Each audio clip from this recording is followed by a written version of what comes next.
Here is how to make a deliciously crisp, golden, buttery grilled cheese sandwich in an air fryer with oozy melted cheese inside.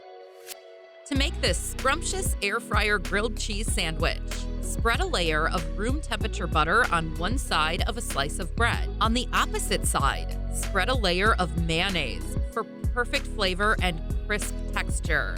Next, lay several slices of cheese atop the buttered surface of the bread.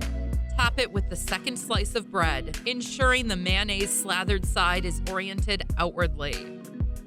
For easy cleaning, cover the air fryer basket with some aluminum foil and place the sandwich in the air fryer basket.